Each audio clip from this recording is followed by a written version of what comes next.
दोस्तों, आप सभी का मेरे एजुकेशन चैनल आई एजुकेट एग्जाम सॉल्यूशन में बहुत बहुत स्वागत है। चलिए शुरू करते हैं। भारतीय राज्य व्यवस्था, इंडियन पॉलिटी का एक नया अध्याय। संविधान का स्रोत कहाँ कहाँ से, सोर्स क्या रहा है संविधान का, कहाँ से संविधान को जब लिखा गया तो किस चीज़ को कहाँ से लिया गया, कहाँ से अडोप्ट किया गया, ये सब चीज़ें हम आज जो है देखने जा रहे हैं इस वीडियो में। तो संविधान के जो सोर्स हैं, जो स्रोत हैं, वो क्या है, तो शुरू करते हैं ज़्यादा देर न करते हुए।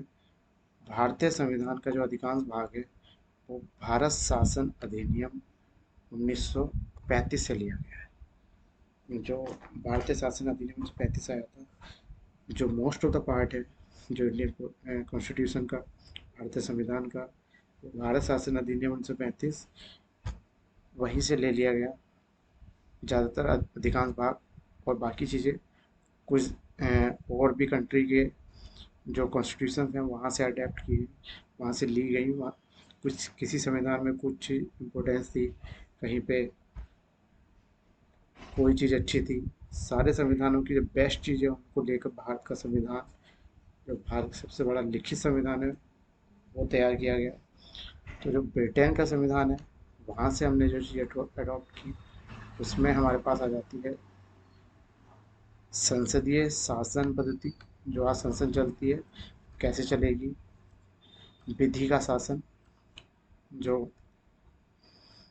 कानून व्यवस्था है उसके बारे में करें। विधि का शासन, मंत्रिमंडलीय प्रणाली, एकल नागरिकता, नागरिकता कैसे कैसे ली जाती है, कैसे कैसे छोड़ी जाती है।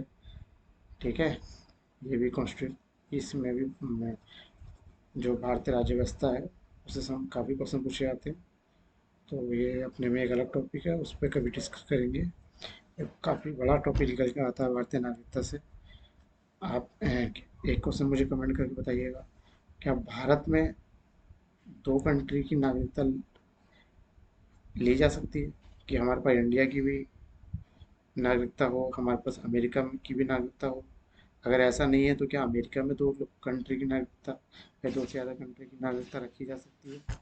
तो ये आप कमेंट सेक्शन में बताइएगा। तो एकल नागरिकता की बात करते हैं कि यहाँ एकल नागरिकता को अडॉप्ट किया गया ब्रिटेन के संविधान से। द्विसदन प्रणाली, द्विसदन यानी कि उच्च सदन और निम्न सदन।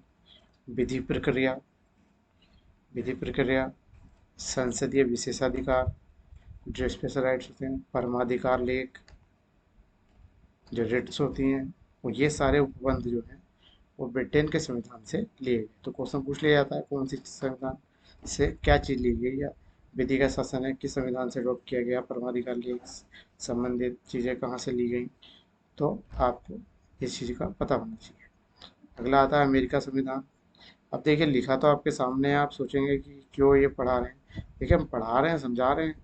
अगर आपको अच्छा लगेगा तो आप उसको लाइक और शेयर ज़रूर कीजिएगा। बाकी पढ़ाना हमारी ड्यूटी है। पीडीएफ तो बहुत पढ़ी है, गूगल करिए, हज़ारों पीडीएफ मिल जाएंगी। पर जो अच्छी टीचिंग है फ्री ऑफ कॉस्ट देने वाले कम मिलेंगे। चैनल बना लिए लोगों ने अलग अलग। आपको अच्छी अच्छी शुरू में वीडियो देंगे, उसके बाद कहेंगे हमारे टेलीग्राम चैनल को ज्वाइन कर लीजिए, हम आपको पेड सर्विस देंगे, ये देंगे वो देंगे। हम यहाँ पे कुछ पेड सर्विस नहीं कर रहे हैं, केवल फ्री ऑफ कॉस्ट आपको देने जा रहे हैं। यहाँ भी अभी स्टार्टिंग है, थोड़ा टाइम लग रहा है इस चैनल को तैयार करने में, क्योंकि ड्यूटी के टाइम साथ साथ चीज़ें नहीं मिल पाती हैं। आप मेरी वीडियो को देखिए, लाइक कीजिए, शेयर कीजिए। और यहाँ पे जो भी मिलेगा फ्री ऑफ कॉस्ट मिलेगा। टेस्ट सीरीज भी देंगे हम, करंट अफेयर देंगे, कुछ भी देंगे। और पीडीएफ भी जहाँ ज़रूरत होगी वहाँ दी जाएगी फ्री ऑफ कॉस्ट। आगे देखते हैं अमेरिकी संविधान से जो लिया गया वो क्या लिया गया। वो उद्देशिका का जो विचार है वो लिया गया। जो न्याय पुनर्विलेखन है, न्यायपालिका की, अब देखिए, उद्देशिका का जो विचार है, जो हमारी उद्देशिका है, उद्देशिका का जो विचार है वो किस संविधान से लिया गया, कि जो संविधान है उसमें उद्देशिका को रखा जाए। ठीक है, जो प्रस्तावना है जो हमारे संविधान में रखी गई, तो ये सब हमें कहाँ से ली गई, कहाँ से रखी गई। तो जो उद्देश्य का जो विचार था वो अमेरिका कॉन्स्टिट्यूशन से लिया गया। न्याय पुनर्विवेचन की जो शक्ति है वो अमेरिका के संविधान से ली गई। अब ये न्याय पुनर्विवेचन क्या है, इसका मतलब क्या है न्याय पुनर्विवेचन, यानी कि किसी की भी किसी भी न्याय ऑर्डर की हम उसकी वापस उसको जाके रिव्यू करते हैं ना, उसका बोलते हैं। तो वो जो रिव्यूएशन की पावर है, जो न्याय जो ऑर्डर्स निकलते हैं हमारे न्यायिक ऑर्डर, उसका जो पुनर्विलेखन करने की, जो अपने ही ऑर्डर को वापस करने की, किसी जैसे कोई ऑर्डर पास हो गया, कोर्ट ने किसी ऑर्डर को, सुप्रीम कोर्ट ने उसको पास कर दिया, तो उसको वापस भी उसमें उसको, जैसे हमारे जो केशवानंद भारती केस हैं कई सारे, तो वो वहाँ पे क्या होगा, अब जैसे एक केस हो जाता है तो उसको दोबारा उसका आधार बना के दूसरे को दे दिया जाता है, तो वो तो एक्चुअली अलग थोड़ा सा रिकॉर्डिंग में आ जाता है। लेकिन जो न्यायपालिका की अपनी ही ऑर्डर को उसको दोबारा सुनने की जो पावर है, यानी कि उसमें उसकी समीक्षा करने की जो पावर है, वो न्याय कोर्ट को जो किसी भी सं, अ, किसी भी एक्ट की जो समीक्षा करने की पावर है, अपने ही आदेश की समीक्षा करने की पावर न्यायिक पुनर्विवेचन जो दी गई है, वो केवल और केवल अमेरिका संविधान में है और भारत के संविधान में है। तो जो ये सिमिलैरिटी है अमेरिकन कॉन्स्टिट्यूशन की और इंडियन कॉन्स्टिट्यूशन की, इन लोगों को यहाँ न्यायिक पुनर्विवेचन में थोड़ा सा डाउट है, कमेंट कर देना। मैं इस पर सेपरेट वीडियो बना के उसको बेहतर तरीके से समझा दूंगा। ठीक, अभी हम यहीं तक समझते हैं, न्याय पुनर्विवेचन है उसकी समीक्षा कर रहे हैं। ठीक, ये केवल अमेरिका के संविधान में पावर दी गई है और Indian, this is the similarity between Indian constitution and American constitution. Next है न्यायपालिका की स्वतंत्रता। आपने देखा होगा जो न्यायपालिका है उसको अलग रखा गया, उस पर किसी तरह का प्रेशर ना रहे, न्यायपालिका स्वतंत्र रूप से काम कर पाए। न्यायपालिका की जो पावर है वो सेपरेट है, उसमें कुछ भी इंटरफेयर संसद, कोई भी इंटरफेरेंस कोई भी मंत्री नहीं कर सकता, कोई सरकार नहीं कर सकती। न्यायपालिका अपनी स्वतंत्र है अपने डिसीजन के लिए, हर एक चीज़ के लिए। ठीक है, इसलिए बोलते हैं जो कोर्ट का ऑर्डर होता है उस पर टीका टिप्पणी सख्त मना है, क्योंकि न्यायपालिका की जो स्वतंत्रता है, ना ही उसमें कुछ कोई अपनी पावर यूज कर सकता है मंत्री, ना कोई। न्यायपालिका निश्चिंत होकर अपनी पूरी पावर का यूज करते हुए निर्णय देती है। न्यायपालिका के कार्य में कोई भी हस्तक्षेप नहीं स्वीकार्य होता है। न्यायपालिका अपने में स्वतंत्र है। वो अगर आपको उसको लगता है कि किसी भी स्टेट में किसी भी जगह कुछ गलत हो रहा है, तो स्वतः संज्ञान लेने की भी जो पावर है वो न्यायपालिका के पास है। तो ये इससे स्वतंत्र से स्पष्ट हो जाता है कि स्वतंत्रता न्यायपालिका की जो दी गई है, और ये कहाँ से ली गई है, वो अमेरिकन कॉन्स्टिट्यूशन से ली गई है। मूल अधिकार जो हमारे हैं, कितने मूल अधिकार हैं कमेंट करके बताइए जरा। तो जो हमारे मूल अधिकार हैं, तो मूल अधिकार जो हमारे हैं वो अमेरिकन कॉन्स्टिट्यूशन से लिए गए हैं। याद है ना, दिस इज माई मूल अधिकार ना, ये मेरे फंडामेंटल, अभी एक मिनट, ये मेरे मूल अधिकार हैं। तो जो मेरी, क्योंकि अगर कोई चीज़ हमारे मूल अधिकारों के अंदर आती है तो उसको लेकर हम हाई कोर्ट और सुप्रीम कोर्ट भी चले जाते हैं। तो अगर हमारे मूल अधिकारों का हनन होता है तो हम उसके लिए, अच्छा, हम मूल अधिकारों को लेके तो कोर्ट में जा सकते हैं। क्या हम, अभी हमने पढ़ाया तो नहीं है, लेकिन नीति निर्देशक तत्व जो हमें दिए गए हैं, जो राज्य के द्वारा प्रोवाइड कराए जाते हैं, क्या उसमें अगर कोई चीज़ हमें नहीं मिलती है तो क्या उसको भी हम कोर्ट में चैलेंज कर सकते हैं? अगर ऐसा है या नहीं है, इसको ढूंढिए। अगर नहीं आता है तो कमेंट सेक्शन में कमेंट करके बताइए। उपराष्ट्रपति का पद, जो उपराष्ट्रपति है उसका जो पद है वो हमारे इंडियन कॉन्स्टिट्यूशन में कहाँ से रखा गया है, अमेरिकन कॉन्स्टिट्यूशन से लिया गया है। राष्ट्रपति पर महाभियोग चलाने की शक्ति, उच्चतम न्यायालय उच्च न्यायालय के न्यायाधीशों को हटाने की पावर, ये सब कहाँ से लिए गए हैं, ये सब अमेरिकन कॉन्स्टिट्यूशन से। अमेरिकन कॉन्स्टिट्यूशन से उद्देशिका का विचार, न्यायपालिका की स्वतंत्रता, मूल अधिकार, उपराष्ट्रपति का पद, राष्ट्रपति पर महाभियोग और उच्चतम न्यायालय उच्च न्यायालय के न्यायाधीशों को हटाने की जो पावर है वो कहाँ से ली गई है, अमेरिकन कॉन्स्टिट्यूशन। अब आगे देख लेते हैं आयरलैंड का संविधान। तो जो आयरलैंड के संविधान है वहाँ से हमने क्या लिए हैं, नीति निर्देशक तत्व और राष्ट्र नीति निर्देशक कितने हैं, ठीक है। और किस उसमें इनके बारे में बात करी गई है, राष्ट्रपति के निर्वाचन की पद्धति।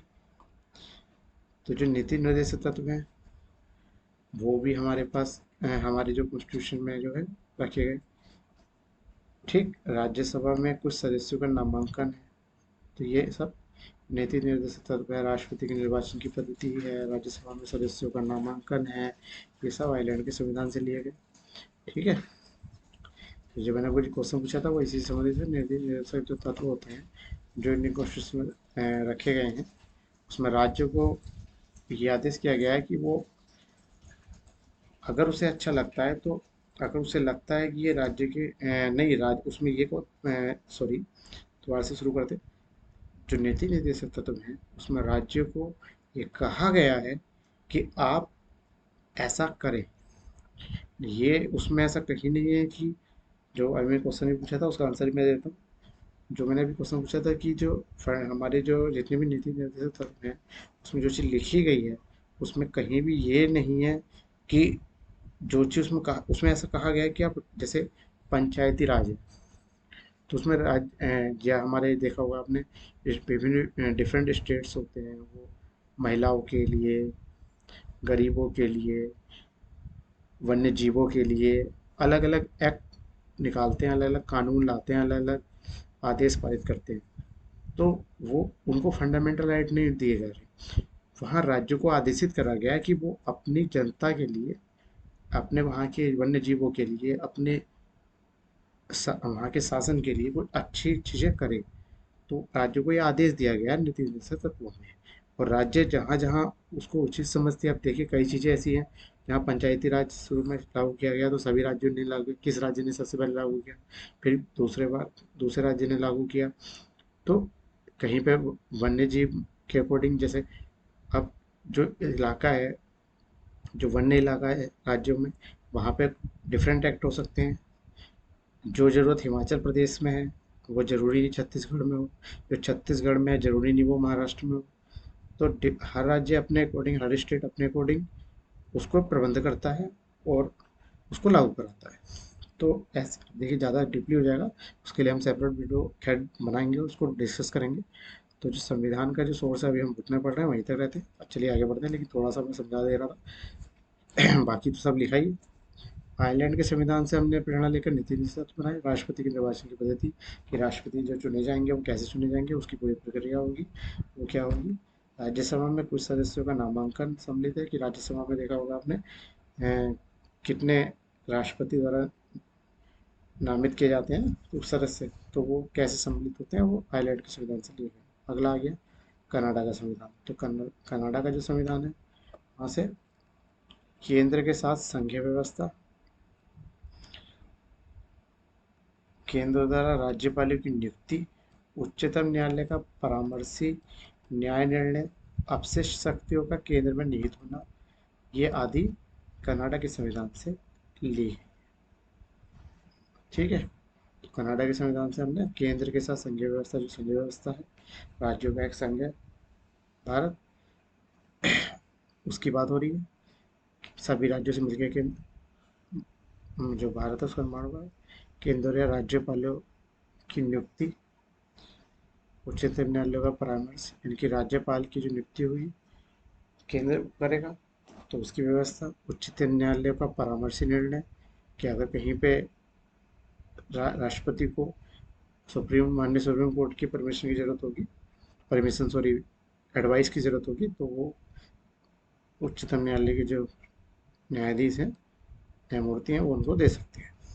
अपशिष्ट शक्तियों का केंद्र में निहित होना, मैंने बताया ना, संघ सूची, राज्य सूची सूची, कुछ अपशिष्ट शक्तियाँ भी होती हैं जिसमें जो भी अपशिष्ट शक्तियाँ होंगी, जैसे कुछ शक्तियाँ हैं जो केंद्र के लिए हैं, कुछ राज्य के लिए हैं, कुछ समवर्ती हैं जो केंद्र राज्य दोनों के लिए, कुछ ऐसी हैं जो ना तो समझ ही नहीं आता किसके लिए। तो वो जो अपशिष्ट शक्तियाँ होंगी वो जितनी भी होंगी वो केंद्र में निहित होंगी, यानी कि उसका राज्य का कोई होल्ड नहीं होगा, उसके लिए जो कानून बनाएगी वो केंद्र बनाएगी।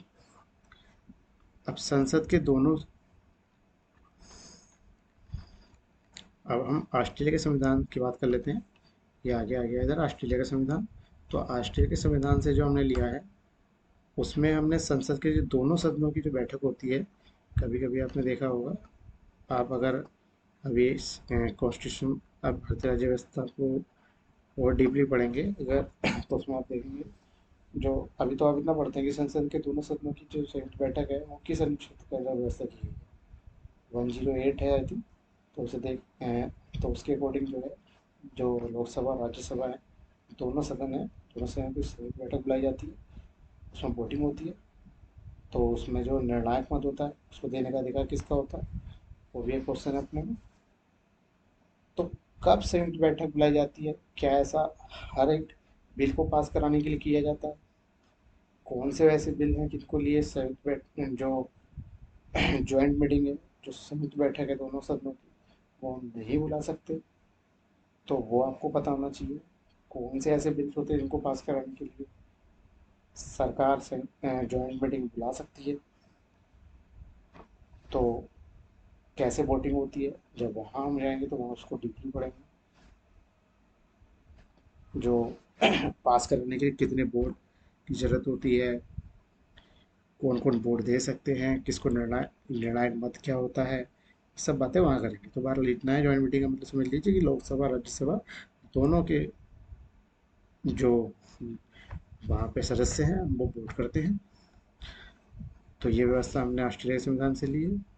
उद्देश्य का की भाषा क्या होगी, उसका जो ग्रंथ है उसकी भाषा क्या होगी, उसका उल्लेख हमने जो लिया है वो ऑस्ट्रेलिया के संविधान से लिया है। व्यापार, वाणिज्य और समागम की स्वतंत्रता, तो बिजनेस करने की है कहीं भी राज्य में, तो ये सब चीज़ें हमने कहाँ से ली है, उसकी हमें स्वतंत्रता है।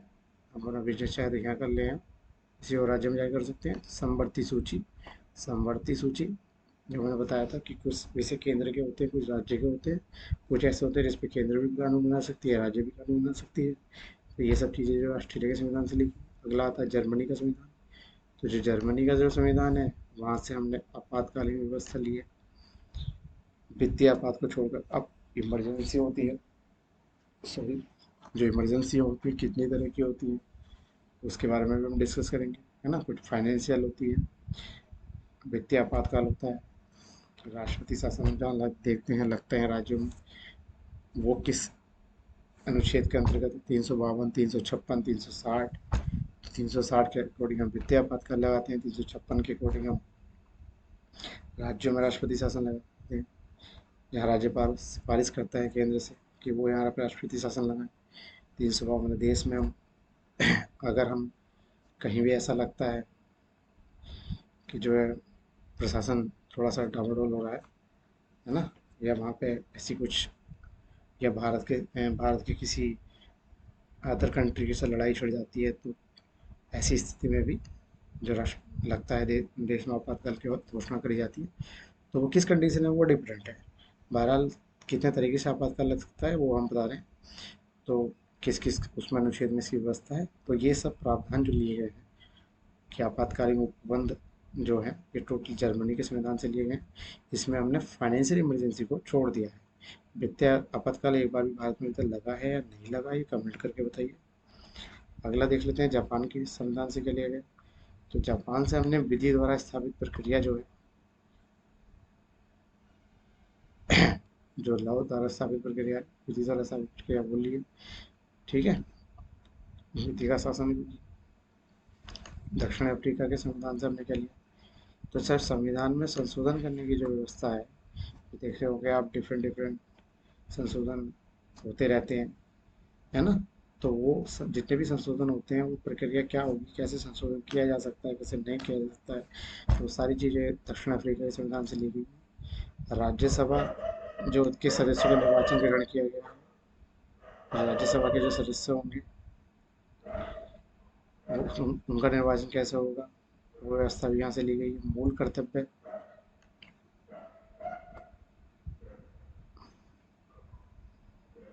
मूल कर्तव्य, अब देखिए मौलिक अधिकार की हमने बात की थी, अब हम मूल कर्तव्यों की बात करें। ये दोनों आपस में क्या है, डिफरेंट है। मौलिक अधिकार डिफरेंट है, मूल कर्तव्य डिफरेंट है। हमारे यहाँ ये अलग से मूल कर्तव्य, हमारे यहाँ मूल कर्तव्य की जरूरत नहीं, मूल कर्तव्य नहीं थे पहले, बाद में जुड़े। जो हमारे फंडामेंटल राइट होते हैं, मूल अधिकार होते हैं, ये तो हमें पता है, पर हमें अपने कार्य नहीं बताते कि यहाँ गंदगी नहीं फैलानी है, हमें सम्मान करना है, हमें वन्य जीवों की रक्षा करनी है। तो हम कहीं भी गंदगी मचा दे रहे हैं, कहीं भी कूड़ा फेंक दे रहे हैं, तो हमें स्वच्छता का ध्यान रखना है। तो हम इसके लिए क्या गया है, क्या जो हिंदुस्तान की जनता है उसको बताया गया है कि आपके कर्तव्य क्या है, कैसे आप अपने कॉन्स्टिट्यूशन का सम्मान करेंगे, हैं कैसे आप अपने राज्य की संपत्ति का सम्मान करेंगे। तो उसके लिए अलग से एक पाठ पढ़ाने के लिए लाई गई मूल कर्तव्य है। इसमें बताया गया है कि हिंदुस्तान के नागरिक को कि उसको क्या कार्य करने चाहिए और क्या नहीं करने चाहिए। जो मूल कर्तव्य हैं वो हमको बताता है हमारे कर्तव्य। हमें अपने अधिकार तो पता है, हमें अपने कर्तव्य नहीं बताते। तो उसके लिए हमने अपने क्या किया, कुछ कर्तव्य को जोड़ा अलग से और बताया कि आपको ये काम करने चाहिए। जैसे आप अपने देश देश का देश की देश को आगे बढ़ाने में सहयोग कर सकते हैं। तो जब इस पर हम विस्तार से चर्चा करेंगे तब हम आगे बताएंगे। तो अभी हम खाली इतना बता देते हैं, जो मूल कर्तव्य हैं वो दक्षिण अफ्रीका के संविधान से लिए गए। और प्रस्तावना में न्याय, यानी कि न्याय कैसा, सामाजिक, आर्थिक और राजनीतिक के आदर्श को सोवियत संघ के संविधान से लिया गया। और इस थोड़ा सॉरी सॉरी सॉरी दक्षिण अफ्रीका के संविधान से देखिए हमने क्या क्या लिया है, वो दोबारा देख लेते हैं। वहाँ से हमने संविधान संशोधन व्यवस्था ली है और राज्यसभा के सदस्यों का निर्वाचन ग्रहण किया है। जो मूल कर्तव्य हैं और प्रस्तावना में तीन तरह के न्याय हैं, इस आदर्श को हमने सोवियत संघ के संविधान से लिया है। जो हमारे मूल कर्तव्य हैं और प्रस्तावना में जो प्रेम्बल में जो तीन तरह के न्याय की बात की गई है, सामाजिक न्याय, आर्थिक न्याय और राजनीतिक न्याय, वो हमने सोवियत संघ के संविधान से लिया है। फ्रेंड, काफ़ी छोटी वीडियो थी पर मैंने काफ़ी डीपली समझाने की कोशिश की है। अगर आपको अच्छा लगता है और नहीं भी लगता है तो भी इसको एक बार देख लीजिए, आपको लास्ट में ज़रूर अच्छा लगेगा।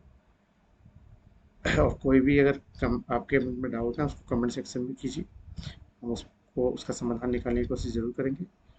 ठीक है। और इसके बारे में जो और विस्तार से चर्चा वो आने वाली वीडियो में जरूर करी जाएगी। तो भारतीय संविधान जो कहाँ कहाँ से लिया गया है, ये क्वेश्चन काफी पूछा जाते हैं। कौन सी ब्रिटेन से ली गई, कौन की अमेरिका से, कौन क्या चीज़ हमारी आयरलैंड से, क्या चीज़ हमारी कनाडा से ली गई है, क्या ऑस्ट्रेलिया से लिया गया, क्या जर्मनी से, क्या दक्षिण अफ्रीका से। तो इसको वो रीजनिंग की फॉर्म में अलग अलग मैचिंग दे देगा आपको, सिंपल पूछ लेगा, कौन सी चीज़ में से नहीं ली गई ये पूछ लेगा। इसके कुछ एमसीक्यू हम बाद में कर लेंगे। प्लीज़ फ्रेंड मेरी वीडियो को लाइक कीजिए, चैनल को सब्सक्राइब कीजिए और कमेंट कीजिए। तो थैंक यू वेरी मच।